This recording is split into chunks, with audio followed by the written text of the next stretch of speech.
experiência, né? Esses padrões aqui eu já vi 1 milhão de vezes.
Cześć wszystkim. Zaczynamy drugi stream z minionego już sezonu, bo w zasadzie już się skończył, ale następny się jeszcze nie zaczyna. I zaczynamy od naprawdę trudnej do skomentowania partii Czarka z Nilem. Bo tak nie do końca łatwo jest uchwycić, gdzie ta partia się źle potoczyła dla jednego z graczy, co takiego złego zostało zrobione. No ale jakoś spróbujemy, więc zaczynajmy. Nilu grał czarnymi, Czarek grał białymi. Joseki takie. Białe wyskakują. Bardzo typowe w dzisiejszych czasach jest spychanie czarnego, po którym jeśli czarne popełzną, no to sobie popełzną. I dobrze. A jeśli przetną, to Joseki jest bardzo proste. Czarne biorą teren, białe biorą teren i już. Natomiast po wyskoku czarne oczywiście się wspinają na czwartą linię, białe pchnęły, po czym hasami. Można by od razu hasami, ale białe się obawiają, że czarne wtedy pchną i będą wychodzić. No to ma sens, żeby samemu pchnąć. Teraz też czarne mogą zagrać taki ruch, ale teraz już będzie trochę łatwiej białemu być może zamknąć kamień czarnych. Chociaż nawet jeżeli zamkną, to czarne wcale nie muszą się tym tak martwić, bo z jednej strony mogą podejść, z drugiej strony mogą kopnąć i nie jest tu duża strata. Koniec końców. No, czarne uznały, że nie będą tutaj zaginać, też nie są aż tak zainteresowane w prawej bandzie. Wychodzą. I to takim pięknym ruchem, jeśli białe spróbują rozciąć, to pewnie czarne mają taki sprytny plan, żeby się wyciągnąć i białego tutaj zamknąć.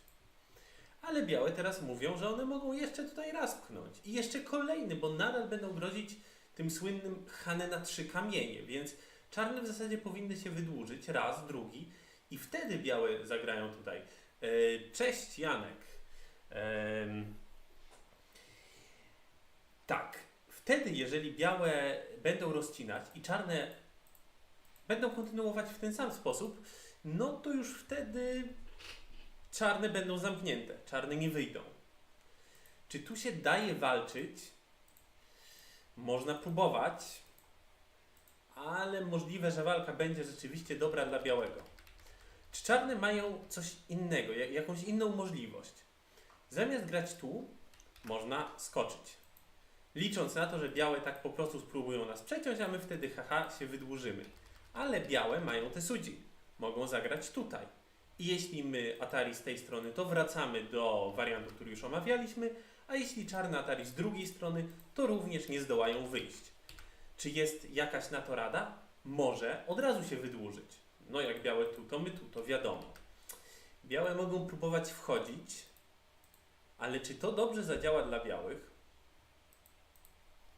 Niekoniecznie. A może białe mogą najpierw tu zagrać taką złą wymianę, po to, żeby później to lepiej zadziałało. To wciśnięcie się. Ale chyba nadal jest w porządku dla czarnych. Także wydaje mi się, że najlepiej się wydłużyć. Raz to na pewno, bo Hane na 2 kamienie było bardzo bolesne. I drugi raz chyba też. A jak białe tu, to wyskoczymy. Trzeci raz już na pewno nie trzeba się wydłużać, bo to przecież już będzie Hane na 4 kamienie, a zatem nie boimy się. W zasadzie możemy przeciąć. No dobrze, czarne natomiast zagrały i zagrały tutaj od góry. Mi intuicja bardziej podpowiada taki ruch. No i zresztą zobaczymy w grze, jaki był problem z tym zagraniem. Póki co białe zakręcają, czarne tu, białe zamiast zejść, zazwyczaj należy zejść, dlatego że pozostaje strasznie duża słabość w kształcie czarnego, zamiast zejść, to upewniają się, że wyjdą w sętę. Ale to moim zdaniem nie jest potrzebne, bo jeśli białe zejdą, to też trudno sobie wyobrazić, że czarny to zignoruje, bo wskok jest zbyt bolesny. A jeśli czarne zagrają tu, no to na pewno lepiej tak zagrać białymi, niż tak i później dawać czarnemu możliwość zjedzenia tego kamienia. jeżeli zajdzie taka potrzeba. No dobrze, póki co białe zyskały sentę i sobie tutaj wyskakują. I okazało się, że nie bardzo wiadomo, jak czarne mają kontynuować, posiadając ten kształt. Zagrały klampa, szczypce, ale po kilku wymianach, najpierw białe zagrały tutaj 2 wymiany, białe wychodzą i okazuje się, że kamienie czarnego są porozcinane. To nie wygląda jak dobry kształt dla czarnych. To może lepiej tu. No ale ten kształt białego też fajnie wygląda. No ale tak naprawdę to nie ma się co przejmować. No dobrze, no wygląda fajnie, ale my tak czy siak rozdzieliliśmy białego. Co więcej, czarne mają bardzo potężny ruch, na który się powinny czaić zdecydowanie. Więc jeśli mogą tutaj uzyskać siłę, to później cięcie będzie dla białego bardzo, bardzo bolesne. W zasadzie białe nie są w stanie odpowiadać na te ruchy czarnego, bo cięcie będzie zbyt potężne. I czarne mogą wtedy troszkę bardziej tam przycisnąć białego w taki sposób, jaki im się podoba. No ten ruch nie był ruchem kształtnym. On byłby kształtny, gdyby kamień stał nie w A, a w B. Białe zagrały te wymiany chyba tylko po to, żeby czarny nie mógł zagrać nodzoki w A i wychodzą. Tak zagrać to bez sensu, oddać ten kamień, więc czarne się wciskają w środek, to ma sens. I tu w zasadzie wydaje się, że obie możliwości dla białego są dobre. Ja się bardziej spodziewałem atari z dołu i tu. I jak czarne tu, to my tu. No a czarne nie mogą tu, bo będą rozdzielone i ta walka wygląda bardzo źle dla czarnego. A zatem pewnie będziemy mieli jakiś tego typu rezultat. No i białe też się zdążą wzmocnić. I białe są bardzo silne na górze. A białe zagrały od góry. To ciekawe. Bardziej agresywnie. Chcą, żeby czarne były podzielone na kawałki, żeby trudniej było czarnemu cokolwiek z tych kamieni poświęcić. Teraz ani jednej, ani drugiej grupy nie chce się za bardzo poświęcać. Czarne pchnęły raz i później od tej strony. Ale okazało się, że teraz te 3 kamienie są trochę ciężkie. Trudno je ratować. A jeśli tak, to lepiej było od razu zagrać tu. Białe przecież nie zagną w tym miejscu, bo nie z tej strony chcą grać. A jeśli skoczą, to tym razem lepiej nie mieć tej wymiany. Jak będzie ona potrzebna, to my ją zrobimy. Ale póki co dobrze sobie zachować też możliwość zagrania z drugiej strony, właśnie na poświęcenie. No, czy tu trzeba dograć? Nawet niekoniecznie trzeba tutaj dogrywać czarnymi, bo rozcięcie czarnego... No nie, no dobra, może wchodzi w grę tak naprawdę. Może wchodzi w grę. To może trzeba będzie dograć. Ale tak czy siak, to była wymiana, która tylko sprawiła, że te kamienie w centrum są cięższe i trudniej będzie je poświęcić. No więc rzeczywiście, po tym jak czarne się ubezpieczyły na bandzie, teraz postanawiają uciekać. No ale trudno uciekać, bo białe są z tej strony już bardzo silne, bo mogą bez problemu stworzyć bazę i tutaj też mają ruchy sente przeciwko tamtemu kształtowi. Więc wiedzą, że mogą spokojnie grać od tej strony, budując sobie wpływ, a czarne będą cierpieć. No i tak trochę to wyglądało, że czarne cierpiały. Teraz nie rozumiem tego parcia czarka, takie jeszcze przykładanie presji, jeszcze większe przykładanie presji. Mi by się bardziej podobało chyba zagranie tak, nawet tak. No ale wtedy nie mamy tej kontroli nad centrum. Ale z drugiej strony czarny jest nadal bardzo słaby. Nie wiem nawet, czy ten ruch to nie jest przesada. W każdym razie białe pchają cały czas od centrum. No i tu się zaczyna robić trochę ciekawie, bo pytanie, czy to cięcie przypadkiem nie działa. No na szczęście dla czarka nie działa, bo czarek może tu się wzmocnić, a później się przepchnąć i złapać białego w drabinkę, albo czarnego w drabinkę, albo zupełnie czarnego porozcinać. Także cięcie nie działa. Nodzoki na punkt cięcia nie chcemy grać, ale jeżeli cięcie nie działa, też trochę trudno wykorzystać w inny sposób to Adzi, więc dobrze zagrać Nodzoki, ale nie aż tak bezpośrednio, moim zdaniem. Moja intuicja jest taka, żeby zagrać tutaj podwójną kejmę, bo w ten sposób bronimy się też przed Nodzoki białych, które w partii zostało zagrane po chwili. Więc ja na miejscu czarnego zagrałbym tu, no i ta grupa, ona na pewno nie zginie, bo tam bez problemu sobie na górze przeżyje. Ale jeżeli uda nam się w sentę ją przycisnąć, no to na pewno będzie to duży sukces. Czarne pchnęły jeszcze raz, no ale to Nodzoki ma znaczenie. To Hane bardzo agresywnie gra Czarek, takim Hane, no bo przecież nie musi grać tak, może grać tak. Prowokuje walkę, mówi Czarnemu, że ty możesz mnie tutaj rozciąć, ale ja chcę z tobą tak walczyć. No dobra, no ma to sens, bo ta walka też nie będzie taka łatwa dla czarnych teraz. Ta grupa nadal jest słaba i ta też jest słaba. Ale czy to jest potrzebne? Możliwe, że czarne mogły póki co nie grać tutaj. Nie, no dobra, może raz można zagrać, później walczmy. Ok. No i walczymy. Tylko może właśnie musimy walczyć bardziej ambitnie. Na przykład zagrać takie zejście. Tu już wchodzę w sferę takich bardziej przypuszczeń, bo trudno wiedzieć na pewno, czy taki ruch działa, czy on jest tutaj dobry. Białe mogą się tak wtedy przejść. No ale wcale to nie jest oczywiste dla białego, czy taka walka będzie dla białych dobra, a jak coś, to czarne mogą też zawsze trochę zmienić temat, że tutaj w sentę się połączyliśmy, a teraz pora na atak na grupę białego na dole. No atak jak atak, a coś tam na nim czarny uzyska zapewne. No dobra, ten ruch troszkę słabszy, znaczy nie taki aktywny, nie taki ambitny. I nagle się okazuje, że kształt czarnego jest trudny do wzmocnienia. Tak grać nie chcemy, bo łączymy się w damę, a biały chyba wzmocnił się w sentę. Możliwe, że biały może teraz zagrać na dolnej bandzie. Jeśli czarny tu, to biały pewnie będzie w stanie przeżyć. Czarny tak czy siak próbował tu w sentę, próbował się w sentę wzmocnić, no ale nadal nie jest to jeszcze tak całkiem mocne, a już nawpłacał, jeśli chodzi o zewnętrzne. Teraz nawet jeśli rozpocznie walkę tam na zewnątrz, to ta walka już będzie dobra dla białego, bo białe już zyskały bardzo przydatne kamienie.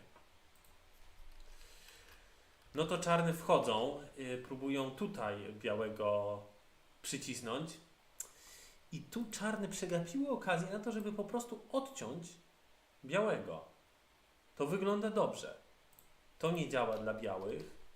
To jest jakaś tragedia. Więc jedyne, co białe mogą zrobić, to ten ruch. Ten ruch ma sens. Białe się łączą. Ale w porządku. Zabraliśmy sporo punktów i wyoczyliśmy białego. No i jeżeli trzeba się połączyć, jeżeli trzeba połączyć te grupy, no to możemy teraz to zrobić. Przy okazji zabierając białemu potencjał na oko, ale jest lepszy ruch. Możemy zagrać tutaj. Bo nawet jeśli białe nas rozetną, to na spokojnie ta grupa przeżyje. Nawet nie trzeba tutaj dogrywać moim zdaniem i możemy się skupić na zapewnieniu na 100% życia tej drugiej grupie. No bo co białe tu mogą zrobić? Tu białe same teraz są troszkę w kłopocie, bo czarne mogą tak białego zesquizować. No i to wygląda bardzo ryzykownie dla białego moim zdaniem. Chociaż pewność trudno tutaj uzyskać. No a czarne zagrały w drugą stronę, przegapiły tę okazję na cięcie i białe to wykorzystały znakomicie, squizując czarnego. I to był bardzo, bardzo dobry rezultat dla białych, bo białe zdobyły tutaj pół oka, w zasadzie jest jeszcze jakiś potencjał na morze drugie, no a tam wiadomo, że jest potencjał na oczy bez problemu. Możliwe, że białe już w tej chwili mogą zagrać sobie gdzie indziej, chociaż trochę to pewnie ryzykowne, a tam jest też dużo punktów do wzięcia, no to może można po prostu tu dograć. A tymczasem czarek gra inaczej, tnie. I to nie jest głupi ruch, bo jeśli czarne zagrają tak normalnie, to wówczas białe mogą w zasadzie w sentę tutaj przyblokować czarnego. I teraz już w sentę przeżyły, na to wygląda. Czarne może mogą tu nadal próbować uratować swoje kamienie, ale pewnie to nie będzie tak czy siak kwestia życia białej grupy, bo biały żyje tutaj bez większego problemu. Czyli faktycznie sprytne to cięcie.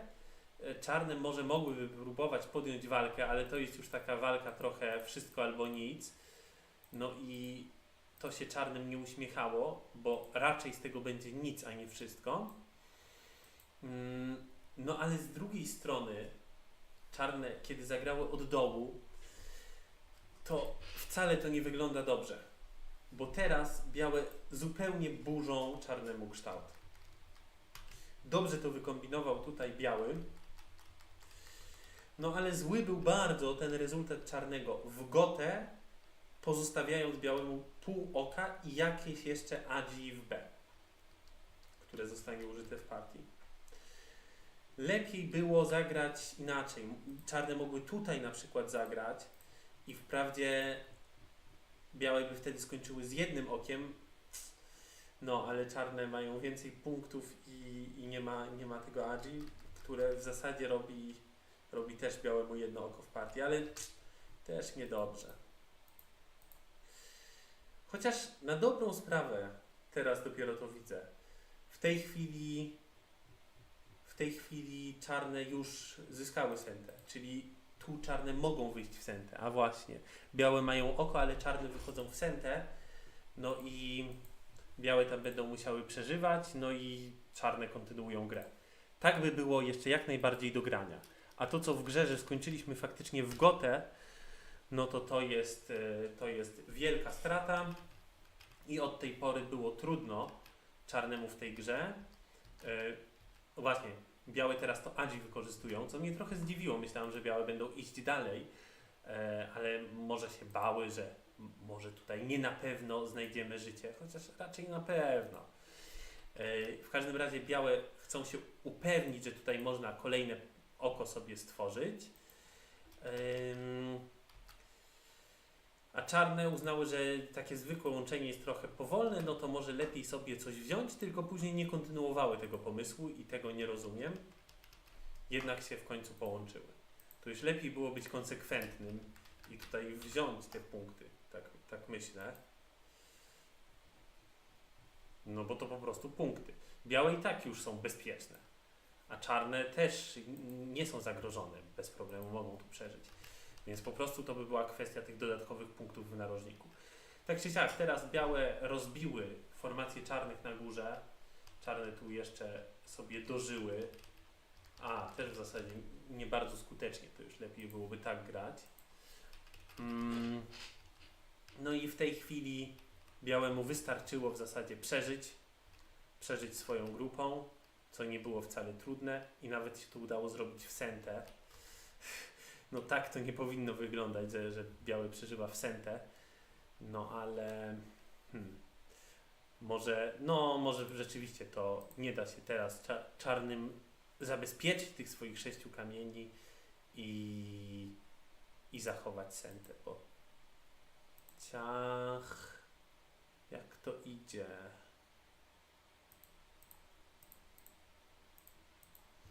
Jak to idzie. No może się da. Może to ta kejma jest tutaj winna, że czarny wyszedł w gotę. Jak tak, może byłaby szansa wyjść w sentę.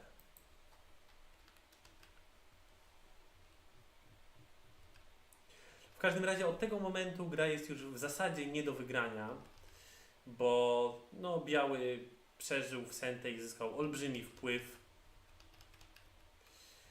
No to czarny spróbował ten wpływ zburzyć, inwadując, ale biały grał stawiając na pierwszym miejscu bezpieczeństwo swoich kamieni. Na przykład w tej chwili zamiast tutaj walczyć na śmierć i życie i próbować udowodnić czarnemu, że tutaj ta grupa w zasadzie prawie żyje czy coś tam, to białe po prostu się zabezpieczają. No i ja nie wiem, czy można liczyć na zabicie tej grupy czarnych, ale chyba w grze to się ostatecznie udało. Gdyby czarne chciały przeżyć, to lepiej zagrać od dołu. To jest dobre Tesudzi na ten kształt. Jeśli białe tak, no to białego tutaj pozamykamy. Spokojnie grupa powinna być w stanie przeżyć. No a tak jak w grze, to białe ładnie znalazły tutaj tego bumpa. I walka już była trudna dla czarnych. I tak ostatecznie czarne wręcz zginęły całą tą grupą. No dobrze, to tyle o tej partii. Przejdziemy do następnej. Ale to była tak naprawdę całkiem ciekawa i długa gra, a większość gier dzisiaj wyglądała trochę inaczej. Tak jakby wszyscy w tym nowym roku, bo to głównie gry z nowego roku, jakoś nie mieli cierpliwości, żeby zagrać długo. I zazwyczaj jeden gracz był w stanie znacząco przewyższyć drugiego. Dobrze, przejdziemy do następnej gry i przerzucamy się już na angielski język.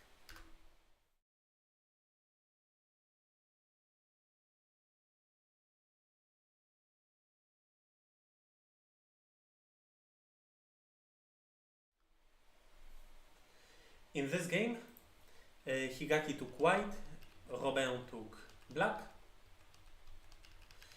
One Joseki, the second Joseki, the third Joseki, and the fourth one. This move is a bit unexpected. It's more often seen to connect and then to put pressure on black. However, I am not sure if this putting pressure is really a good idea if black already has a stone there, because black might opt to go for a fight immediately with that supporting stone. Not sure if this is best, but might be possible. Anyway, in general, it's more often seen to play from this side because the corner is large. The corner which white takes is very strong. But of course you can choose one side or the other. But usually you choose the other side for the sake of building a moyo on the left side. In the game, white goes back to this Joseki. Alright, it's also a Joseki. Black jumps in, and here an interesting variation starts.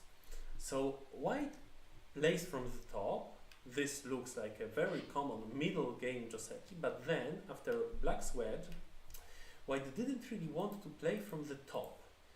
Probably because of black's strength around there. Maybe white was even afraid of a direct cut by black, which might be an idea. Not sure of that idea though. Other than that, if black does not play that cut, I think that white can accept the variation. But alright, there is also that Joseki with the move from the other side. However, this looks good for black in the current position because black can capture white in a ladder. If the ladder works, and there are no annoying breakers, then black might play the ladder immediately and let white have the Atari from below. But it's even better if we can play Atari first and then play the ladder. Of course, this is a very, very good exchange for black. Now, if white plays this Atari from below, black has in the future possibility of playing at A. So usually what white does in this position is to start a ko. However, there is a problem here.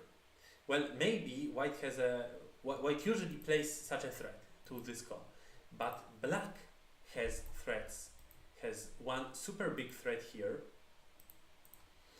then another big threat, I guess, like that. We need to choose, maybe we don't give opponent threats, and play there. And yeah, then black also has threats for that Joseki. However, in fact, white also has a threat to cut through here. So it's possible to start this ko, but it seems that the Josekis were chosen in a way that it will be easier for black to find threats. Black might always play this turn, even though it's a minus, it gives additional threats. Yeah. Usually, we don't connect. We either start the Joseki, or if we really don't want to, we should probably play away. And where to play? Actually, we can attach and cut. This is a good way of playing if black has a large enclosure. The simplest variation goes like this.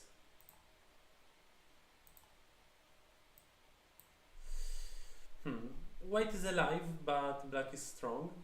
But right now the ko loses its significance, so we can play elsewhere. This is not a ladder breaker yet. If black captures, we just ignore it. We don't need to necessarily connect. But anyway, if the ladder works for black, then this variation is good for black. There is no good breaker to that ladder. This is not really so great compensation which white can get. And for now, white needs to care about the weak group on the left side. So, in such case, I wouldn't recommend this attachment. If we don't want to play from the top, then let's not attach. Let's just play something different. Let's just change the topic. It's completely fine to change the topic. Play like this, jump out. Black jumps out, we play there. What's wrong with this variation? It's completely fine. It's completely fine for white. We don't need to go into a fierce variation if the fight is not favorable for us. Alright, so it went like this, and then this I cannot understand. White plays such a combination. Why? We can start with a simple Atari. For sure, our opponent will not connect, because then the possibility of running with the ladder is still there. So black is anyway going to capture. And now, are we really interested in playing this Atari? If we want to play locally, then also an extension is a very, very good move. But another thing is, do we really have to play locally? Aren't there bigger moves on the board? Maybe invading this corner once we are already more or less settled with our group. Maybe playing on the bottom side or on the top side. Also, we don't need to start with this Atari, because let's say we play elsewhere. Is black going to connect? I mean, maybe, but we are not really in danger with that big group. Thanks to this stone being a bit further. So this was unexpected that now white provokes a ko, especially that white did not go for a ko before, and now white provokes a ko which white should be much less enthusiastic about, because white can gain much less on it. Black cuts, claiming that he has big threats for that ko. Black also could have simply played from above, or just ignore it. It's also possible to just ignore it. There is such a big move here. If white captures, we can just extend. But yeah, I think it's also a good idea to start this ko, because black indeed has very, very big threats. Is it though? Not sure. In fact, I am not sure if it's a good idea to start this ko. On this ko, we cannot win as much as we could have on this one, because here we also break white's shape. I mean, white's shape is much thinner if we win such a ko. And here, what black plays for, in the actual game, what black plays for is only a powerful shape, but a very much over-concentrated shape. 3 ponnukis, one next to the other. Is it bigger than the corner? I doubt it. So I think that just ignore. If white plays here, we play there. It's not really big. Anyway, black has a thickness on the outside, and black is safe. So black plays his threats, but yeah, black cannot fight the ko, because white will have many, many threats in the corner. This makes sense. Or, yes, it does. If white doesn't continue, then black can split white. That would be too painful.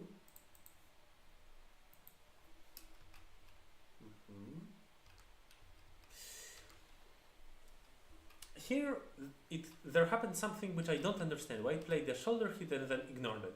What is the meaning of this play? I don't know. Why not continue? And why not play a simple extension? Yeah. And then here, white just decided to stay in that corner after black wanted to go through. Black hoped for such variation, which is a normal way of playing, but white connects. Possible, but black is also happy to go through.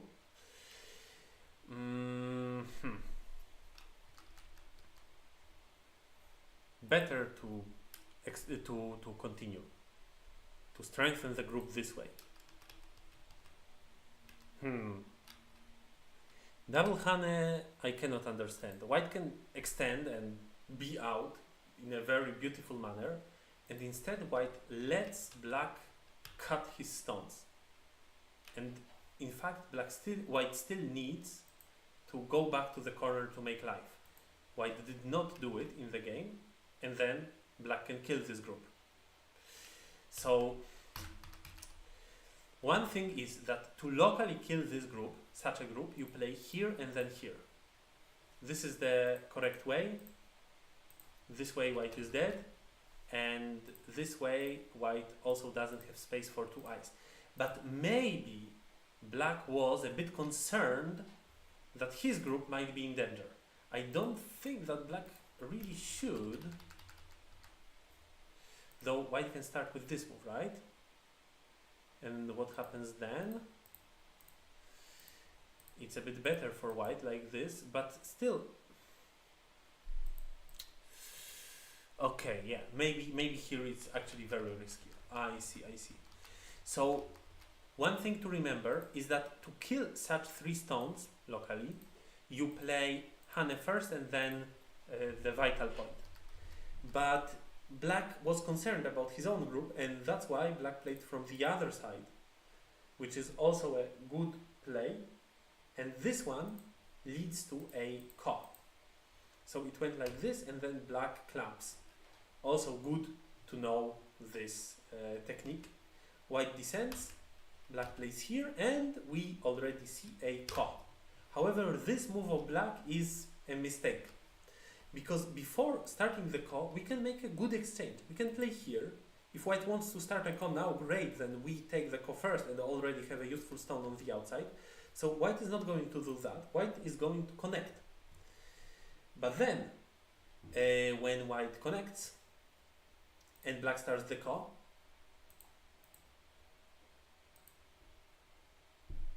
if white manages to win, black has a useful stone.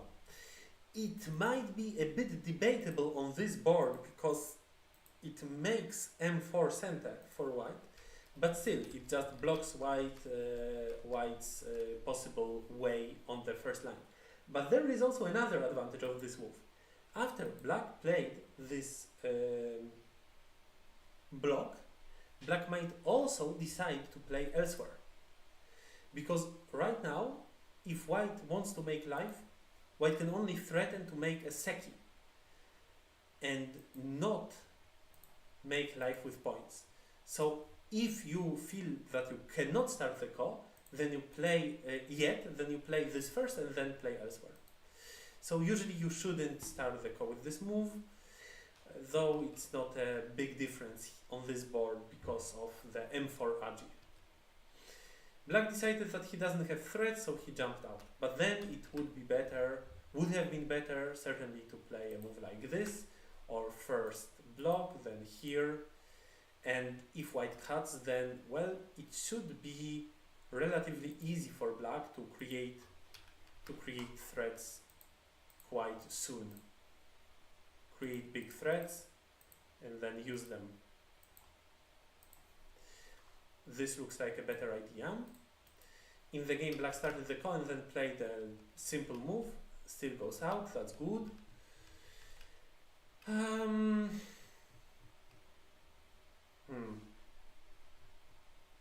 So yeah, basically this was very unreasonable for white to play this double Hane, and black used this opportunity to cause a lot of trouble to white.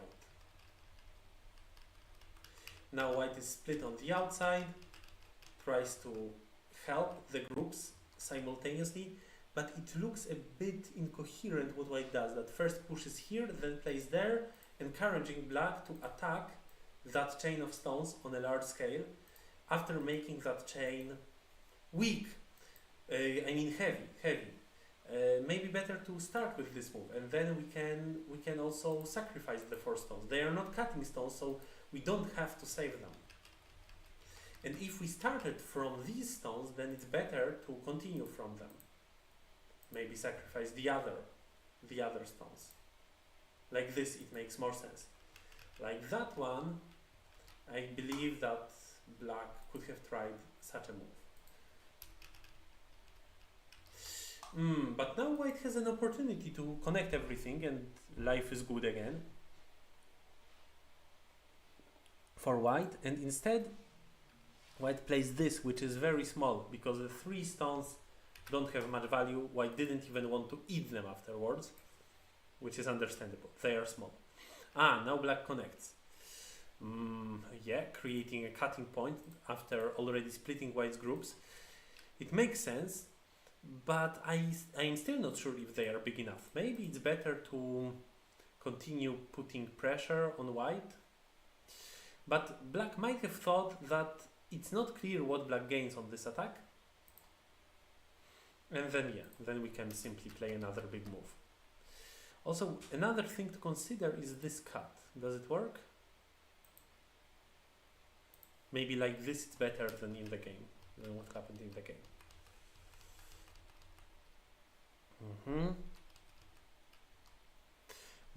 White tries to connect everything, but it's not really connected, unfortunately.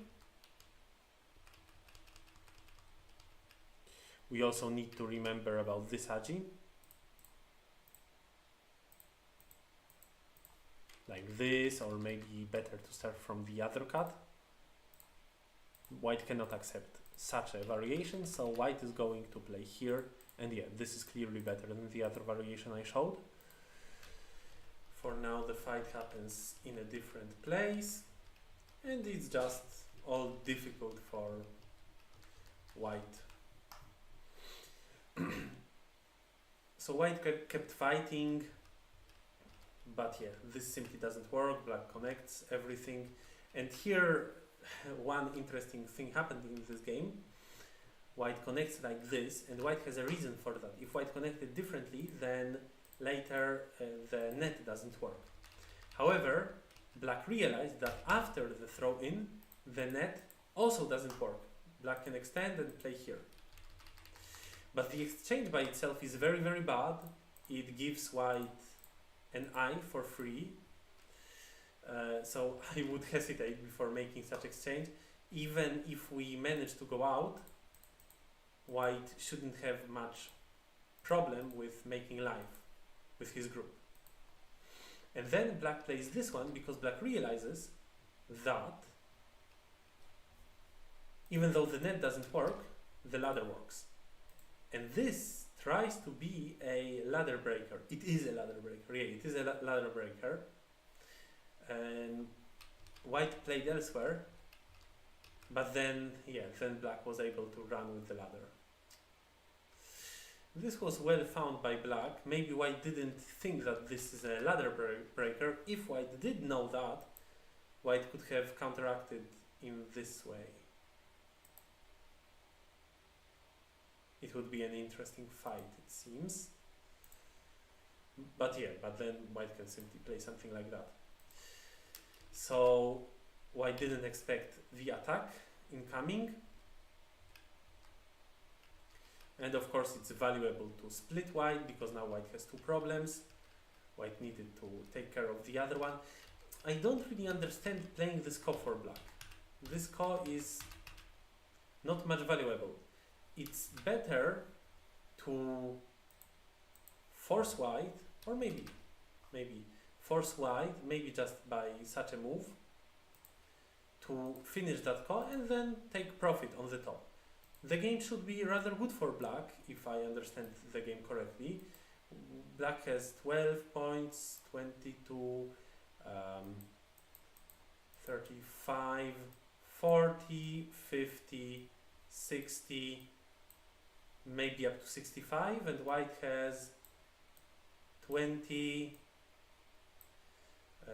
8, 38, 42, 52, 59, maybe 60 and a bit. So if black manages to split that stone, cut it off, then the game is good for black.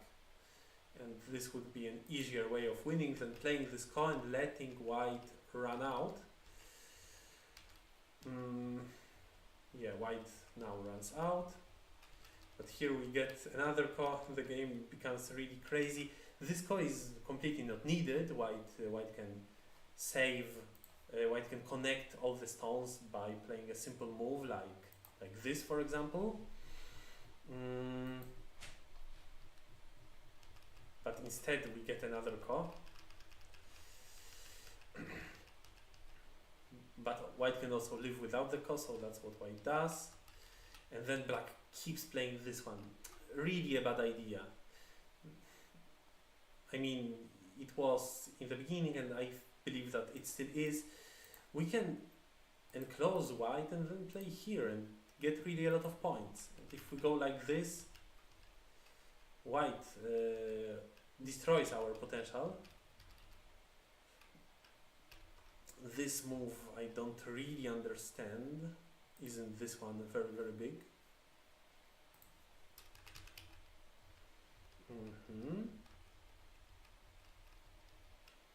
So then again we play a core, but for no real reason. White cannot win such a coin under normal circumstances because white risks so much in it. However, very interestingly, white manages to win it because at one point black doesn't have threats. Black plays here, and this is a mistake which I really dislike in this game, what black did. Black played a threat to capture 6 points. White ignored, of course, because the core is bigger. And then black takes 6 points. But there are 6 points to be taken at N1. This move is worth 6 points. If not a bit more. It's a bit more, in fact. It's like 1, 2, 3, 4, 5, 6, 7. It's 7 points. 7 points move. With one play. With one move. Not with two. Why do we play like this? Because it looks like we are capturing an object. We're thinking of this game, this is like a group, 3 stones, a group, 6 points, only 6 points, very, very small. So it would be much better to play any other normal move. Also, move like this was certainly bigger than spending 2 moves on capturing 6 stones. So then I think that the game becomes good for white, if my earlier counting was correct. 10, 15, 25, 32, 45, 50, 60, 63. White has 10, 15, 16, 26, 31, 51, 59 plus Komi. I think that white can be all right at this point. But something went wrong, and I don't know what. Now white could have connected here, taking points, but instead white played such a move, lost 2 stones, but also gained something. Gained the bottom Suji, bottom Yose move, yes. That's also valuable. I think that white played the endgame very well, but still lost the game. So in fact, there was still an advantage of black even after the core finished. But this is really funny, this type of threat. Very, very bad threat. Alright. So it was not that bad for white, but it seems that still bad. Even though black didn't take any points around here, well, black gained something in exchange there, but it means that, yeah, it was kind of unwinnable for white. Well, of course, it would have been better to not let black run out, but probably black was anyway ahead, even without pulling out that stone. Alright, so this is it about this game, and let's move to the next one. Let's move to Group B, because the third game in Group A was not played in the fourth round.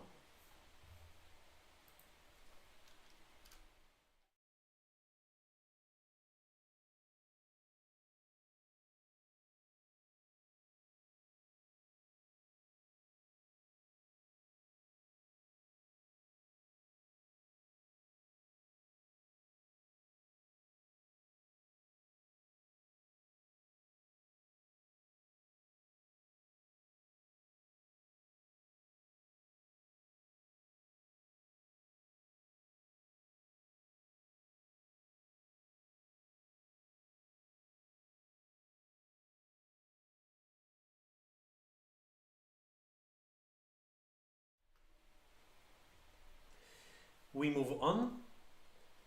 In this game, Cassian took black and Benjamin took white. We start with a very interesting Joseki. So after this Kosumi, and in earlier times we were used to such a move or maybe such a move, and here we see that Kosumi, which looks unexpected, and of course white can block. What is black's plan then? Black's plan is to simply jump. And this looks just like a normal Joseki. A, B, C, D, E, but with an exchange. F for G. Who is the exchange good for? It's difficult to say. It's just an even exchange. White can now play like that, and if black wants, black can run with the stone, or black can leave it alone. It's an even result, it's a Joseki. White didn't split black stones, and this was a mistake, a big mistake, because now it's so comfortable for black to connect everything.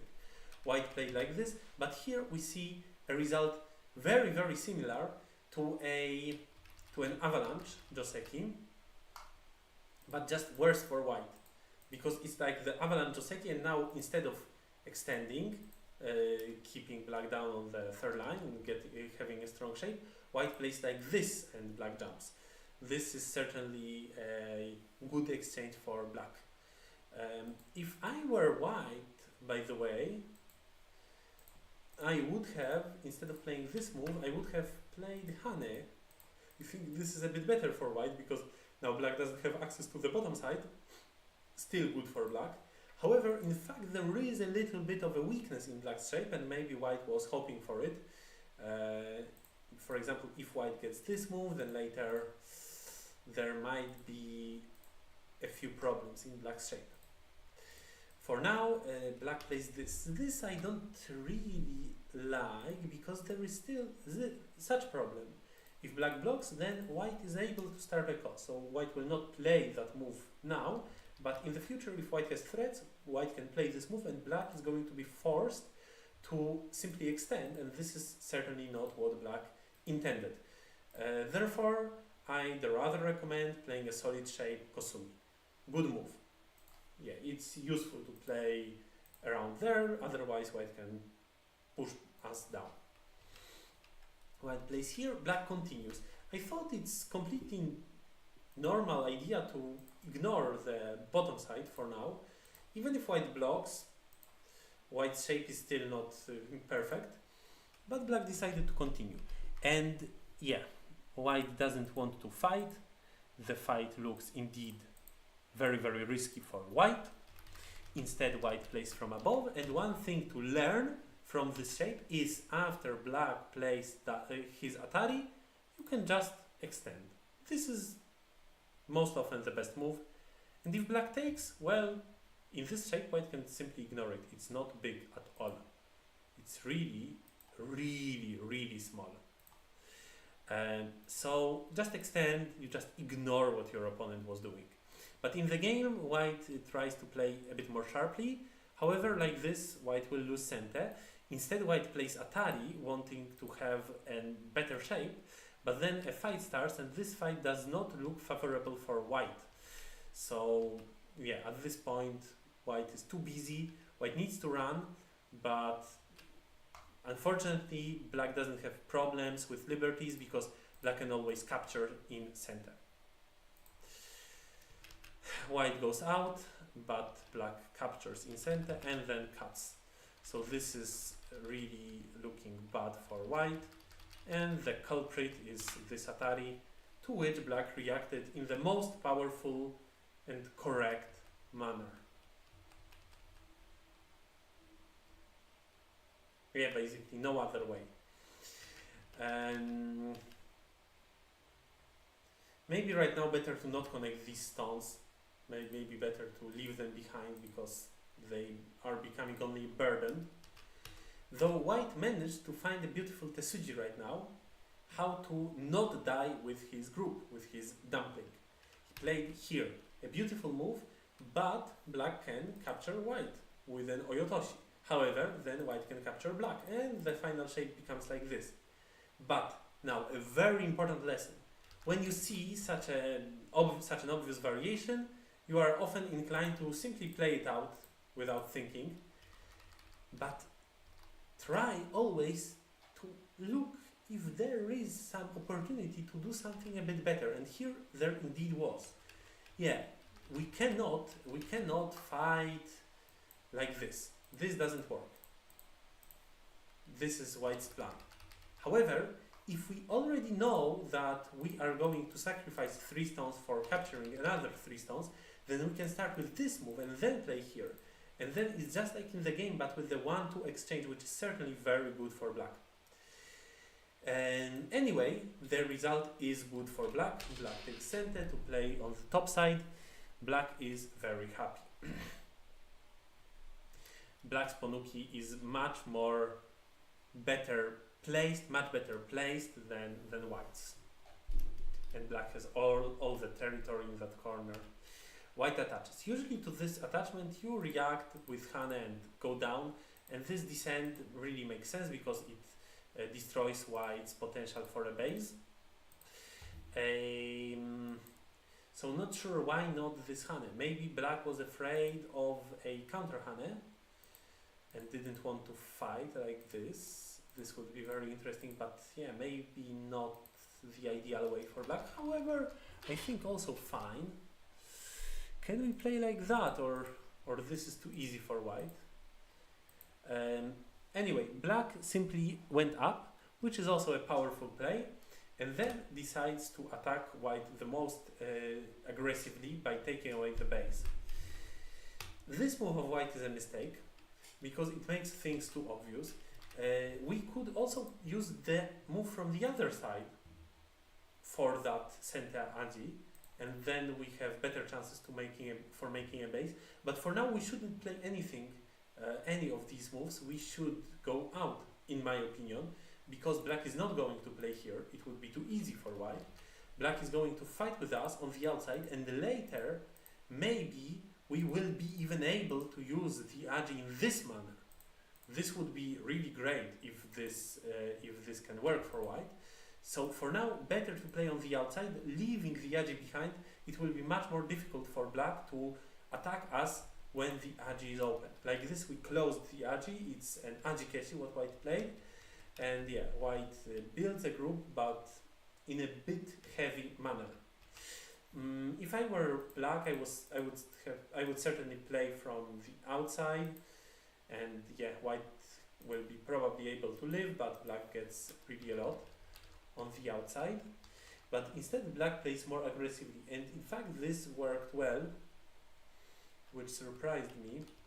For now white plays here. Yeah, white didn't want to give black 2 stones.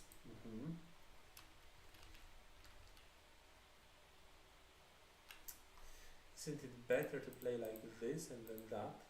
Not sure, because in the game it seemed that white is either going to go out or to create eyes. But black very boldly let white create one eye and then claim that there is no space for the other. And I looked at this situation for quite some time, and I also don't really see a way for white to create the second eye, which is shocking. I still believe that there exists a way. Usually there should exist a way. One thing which we can start with is this cut, which is certainly sent. If black doesn't answer, then we can save the group. If black plays from there, then actually white is already good, because then this block becomes center, and then certainly we are able to make an eye. So black needs to connect from the other side. This might help on the outside, but in fact it's really not clear how. What I think would be my best idea is to maybe try this one. Not easy at all. Alternatively,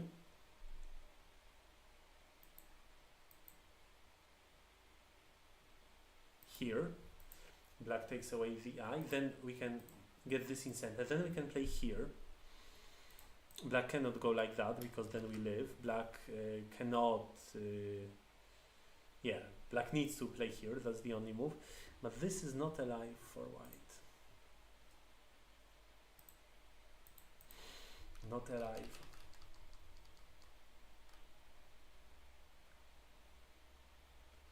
Maybe now? Ogema? Now Ogema, yes. Not before. Before Ogema didn't make sense. I actually meant this one.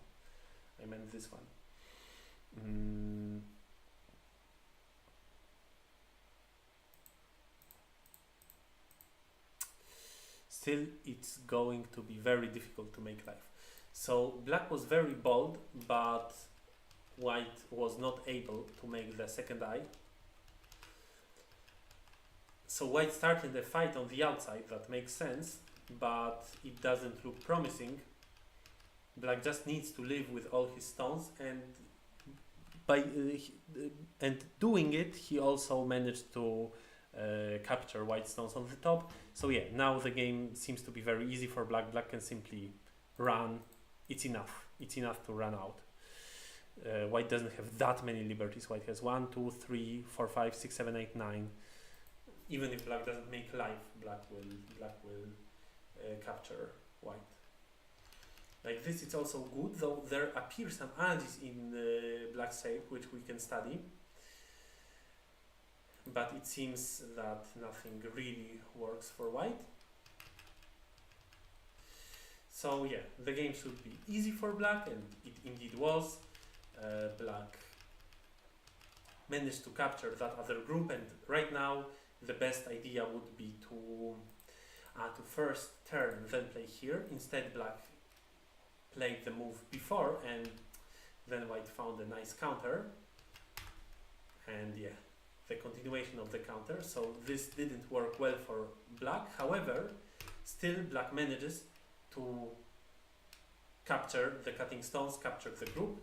And right now the question is, if white takes all of that huge moyo, can white win the game? Black took really a lot. So now the question is to you. What do you think? What is bigger?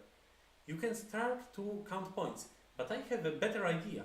Instead of a normal, regular counting points, you can use a method which maybe you never used before on a 19 by 19 board. But if you play on a 9 by 9, then maybe you know it from there. Let's use a Chinese way of counting points instead of Japanese, which is area, not territory. Who has bigger area wins. Also in Japanese rules, because the rules are equivalent. So now who has bigger area? Well, we can count on fingers how many stones white has within black's area. Maybe 8,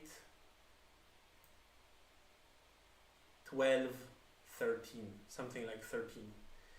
And black inside white's area, 8, 9, 10 for sure, 11, 12, 13, and here the half of stones, 14, 15, 16, 17, 18. If black has 5 stones more, that's already enough to compensate for Komi, because 5 stones are worth 10 points. So it's enough for black. Black doesn't even need to play a good endgame. It's enough for black to play like this, making sure that there is no agi in his shape, and the game is over. So if you can make such an assessment, that should be actually very quick, and yeah, you can finish the game in the most easy manner. If you want, you can even play here right now to make the game have less moves, because you are just sure that you have more.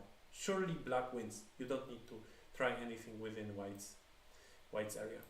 However, black tried, and then very, very ironically, white found the Tesuji. Alright, that's not much because it's just a few points. But then black decides to play endgame, play like this and that. And in fact, black fell into white's trap. So it seemed that black managed to protect everything in center, played on the left side, and then white found this beautiful Tesuji and lived with the group. So, oh my goodness, suddenly the game becomes a game again. White is not completely lost yet. By capturing these 2 stones, white saves 5, 10, 15, 20, 30 stones, so 60 points. So if now white doesn't lose 50 points around there, white can still hope to win the game. However, it's a bit difficult to not lose 60 points. How is it 50 points? Because it's like 10, 20, 30. This is already 50, and black will have another points on the bottom. So it's enough for black to play something like this, and black is already ahead. So this is more or less what happened. Black made life, and then white resigned. So white had his moment of glory when he found this beautiful Tesuji, but it was unfortunately not enough to reverse the game. Alright, so this is it about this game. Exciting one, and let's move to the next one.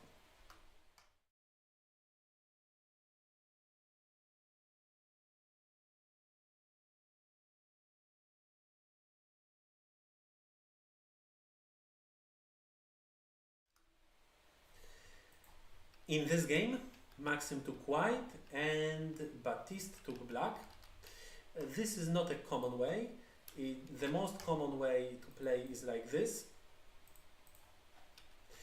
But if you are afraid, because there are many difficult josekis, complicated josekis after this move, and many, then you can also play from the other side like this, and the result is also fine. So actually, I don't know. I prefer this move, but I'm not sure which is better. So this is considered a bit better for white, but it's not a big difference, obviously. Like this, white gets very strong on the outside, so white is happy. And then we get another joseki here. White goes up, which is not recommended without black's exchange. Now this going up is a famous flying dagger joseki. However, without that exchange, white should usually block and then play his Moyo game. Why not? But Maxim felt like going into a complicated variation. Then black cuts from this side, and this is a very, very important thing, because I see sometimes people cutting from this side. But this move is fine when you have the exchange. If you don't have the exchange, then actually you don't really have a good continuation. You go this one, but then your opponent can surprise you with such a move. And in that joseki, if you have this exchange, you would go for a ladder. But now, or wait. But now, now the ladder, now it's not possible for black to threaten it. White can play from the other side. But in fact, the ladder doesn't even work. So maybe this is why white chose this variation, because he hoped that black goes into this variation and the ladder doesn't work at all, and he's able to capture black's corner. But black played from the other side, and this is correct if you don't have this exchange, or if the ladder doesn't work, So black plays from the other side, but now this ladder worked for white, and white should capture this stone in a ladder. This is very, very valuable, and later just capture it. This result is considered better for white. White connected, alright, and what is recommended now? Okay, for now the ladder works for white, so we need to counteract it. So, or maybe not, because we can go through. Or not sure. Okay, probably since the ladder works for white, it's better for black to extend. What white does in this joseki usually is this jump. And after this jump, it's important for black to remember about this exchange. It will help later. In the game, however, we see a hane, and now even more, black should play this exchange. It looks maybe unreasonable. Why would we make a center exchange? But we will see in a moment the reason. White is going to answer. If white doesn't answer, then what sense it made to play at e2, taking away black's space? So white is going to answer, and what happens then? Black has this tesuji of cutting. White for sure needs to play this, otherwise white's hane makes no sense. And then white is in trouble. In the game, black just played this move. Okay, yes, I see. And it looks similar. How is this fight? White connects, black plays hane, and white doesn't have too many liberties. White cannot yet fight with the corner group because this is a... Basically this ko is too large and black has local threats, so black can even let himself answer the bigger threats of the opponent. Yes, black can play even this one, and so on. So this is not good for white. Instead, white needs to play a clamp and try to fight in this fashion. However, here white can play the net, but white is going to lose by one liberty. However, it's some compensation. Still, I prefer black, but it's some form of a compensation. I wouldn't recommend playing the net right away, because then black can go through. And this capture doesn't work, of course. So white indeed needs to make this unfortunate exchange, and then here. However, now let's remember about that Atari which I recommended to exchange. If the Atari was exchanged, then now while black would have a possibility of going out. But now it's too late, because now the Atari is obviously not centered. So that's why you should exchange that Atari before. Anyway, this all looks bad for white, because white loses that group even though white gets some compensation. The compensation is not enough. What to do instead then? White's hane is not considered a joseki. The joseki is here, after which black plays this one, a shape move, and white continues here, which usually continues with black's tesuji around here. If white connects, it's a good exchange for black. Black can play elsewhere. Later, white is not able to kill black's group.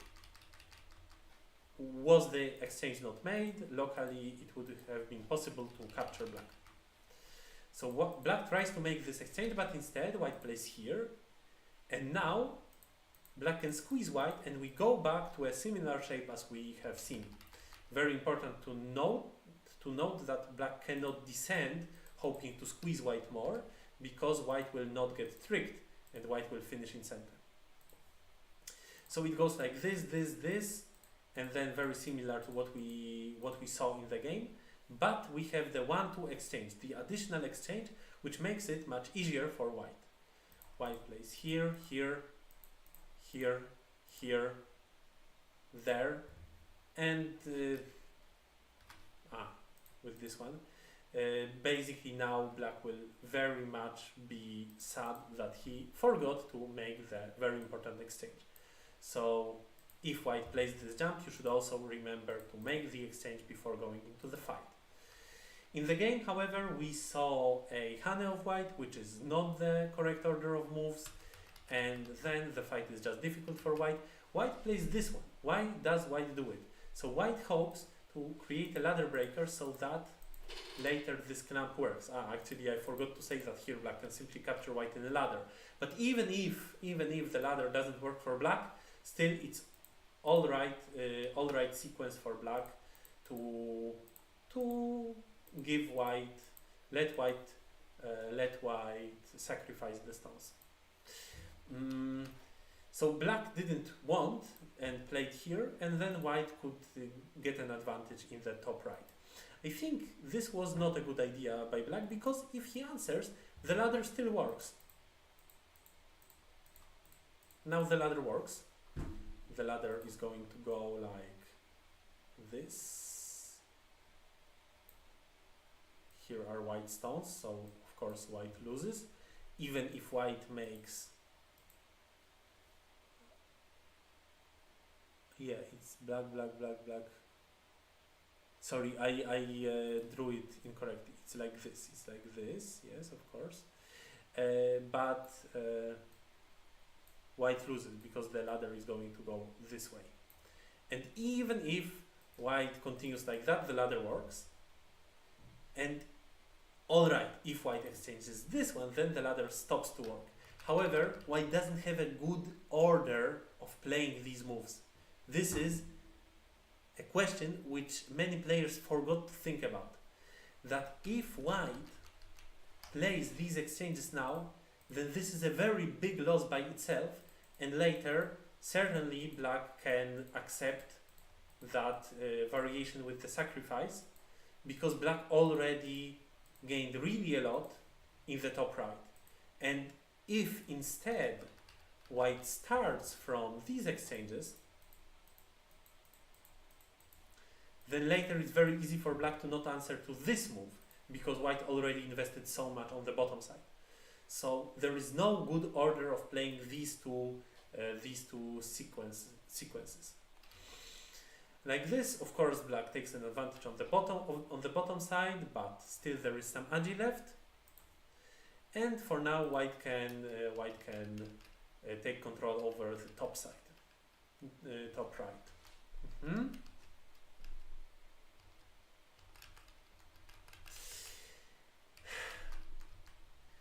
This exchange is not needed. Anyway, black needs to make life, and then AB exchange is really much not A plus for black. And we shouldn't be afraid that white captures, because then we simply finish in center. So it's the same as if white played here and then captured. So no. White will play here and then white will play elsewhere, of course, or maybe this one. But then, of course, we are not going to play here. But this is what happened in the game, because black played an exchange which was not needed, and then white gets a better shape. Since there is an agi of these three stones, it makes sense to capture them, or maybe play a move on a larger scale to take control over them. And I think that I would like this large knights move, and later some cosmic style go. In the game, black plays this one, white plays this one, and black is able to utilize the agi, and then continues that way.